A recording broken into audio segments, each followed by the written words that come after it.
የበርካቶች የቀድሞ ትዝታ ውስጥ አይጠፋም። በተለይ ዘጠኖቹና ከዛ ወዲህ ባሉ ጊዜያት ይታዩ ከነበሩ ፊልሞች መካከል ሰፊውን ስፍራም ይወስዳል። ከልጅ እስከ አዋቂ እኩል ቁጭ ብሎ የተዝናናበት አስቂኝ ዘውግ ያለው መቼቱ የፈረንጆቹን የገና ወቅትን ታሳቢ አድርጎ የተሰራው ተወዳጅና አዝናኝ ፊልም ነው ሆም አሎን። በ1990 የተሰራው ይህ ፊልም የአሜሪካ ኮሜዲ እንደሆነ ይነገርለታል። በክሪስ ኮሎምቦስ ዳይሬክተር ተደርጎ በጆን ሂውዝም ተጽፏል።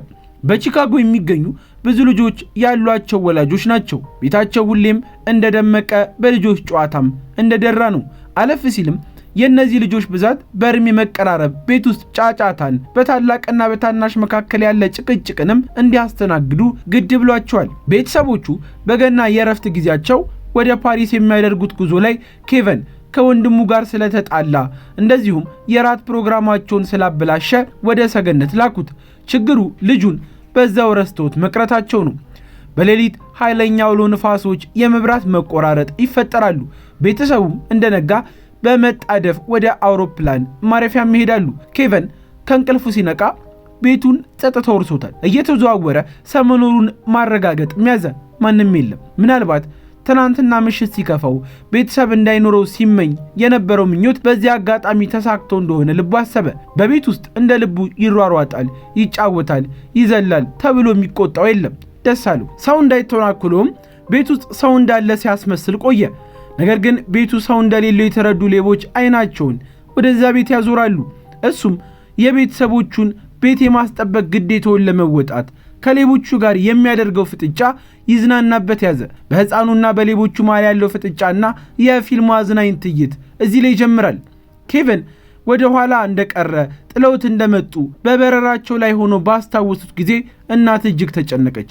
ፓሪስ እንደደረሱ ቤተሰቡ ወደ ዩናይትድ ስቴትስ የሚደረጉ በረሮችን ለሚቀጥሉት 2 ቀናት እንደተያዙና የስልክ መስመሮቹ አሁን በቺካጎ እንደጠፉ ናቸው። ፒተርና የቀሩት የቤተሰቡ አባላት በፓሪስ በወንድሙ ሮብ አፓርታማ ውስጥ ይቆያሉ። እናት ወደ አሜሪካ ተመልሳ በረረች። ወደ ቺካጎ በረራ ማስያዝ ግን አልቻለችም። ወደ ቤት ለመሄድ ሁኔታው እጅግ አስቸጋሪ ይሆንባታል። ኬቨን ቤተሰቡን መናፈቅ ጀመረ። እናም በአካባቢው የሚገኘውን የሳንታ ክላውስ አስመሳይ ለገና ሊመልሳቸው ይችል እንደሆነ ጠየቀው። ወደ ቤተ ክርስቲያን ሄዶም የመዘምራን ትርኢት ሲመለከት ቆየ። ሆኖም ግን አልተመቸውም። ኬቨን ከቤተሰቡ በተለየ ጊዜ እጅግ አስቸጋሪ ጊዜያትን አሳልፏል። አንዳንዶቹ ሲያዝናኑ፣ ሌሎቹ ደግሞ ያሳቅቃሉ። በስተመጨረሻም እናቱ ከዚያም ሙሉ ቤተሰቡ ወደ ቤታቸው ተመለሱ። ሌቦቹም በቁጥጥር ስር ሊውሉ ችሏል። የሆም አሎን ደራሲና ፕሮዲውሰር ጆን ሂውዝ ለረፍት ለመሄድ በዝግጅት ላይ ያለ ብቻውን ስላሰበው ሐሳብ እንዲህ አለ። ለረፍት እየሄድኩ ነበር እና ለመርሳት የማልፈልገውን ሁሉም ነገር እየዘረዘርኩ ነበር። ንብረቶቹን፣ ቁሳቁሶቹን በሙሉ አሰብኩ። ከዚያም የ10 ዓመት ልጄን እቤት ብቶ ምን ያደርግ ይሆን ብዬ አሰብኩ።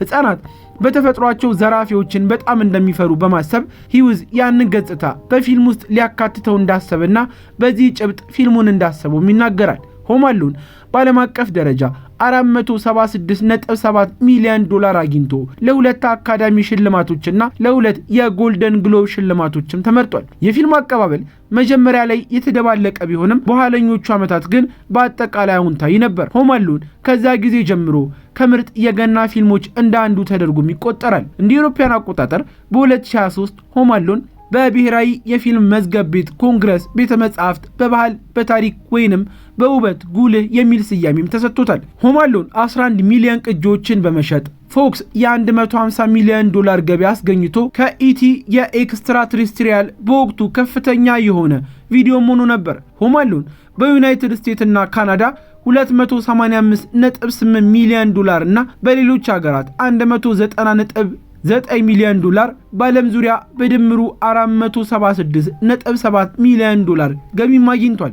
ፊልሙ የመጀመሪያው ክፍል በኖቬምበር 16 1990፣ ሁለተኛው በኖቬምበር 20 1992 እንደዚሁም ሶስተኛው በዲሴምበር 12 1997 አራተኛው ደግሞ በኖቬምበር 3 2002 በተከታታይ ለተመልካቾች የደረሰ ሲሆን በይበልጥ ግን ሆም አሎን 1 እና 2 አይረሴና እጅግ ተወዳጅ ሆኖ ቆይቷል።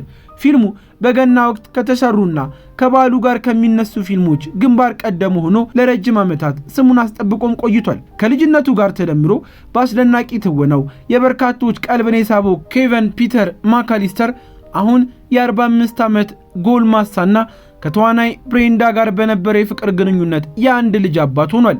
እናም ይህንን ፊልም ገና በመጣ ጊዜ ከምናስታውሳቸው መካከል ዘመናዊ ሽሬው እንደሆነም ይነገርለታል። ታዲያ እኛም እንደዚህ አስታወስናችሁ። ለቻናላችን አዲስና እንግዳም ከሆናችሁ ሰብስክራይብ በማድረግ ቤተሰባችን እንድትሆኑ ጋበዝናችሁ። ለዛሬ ማበቃል።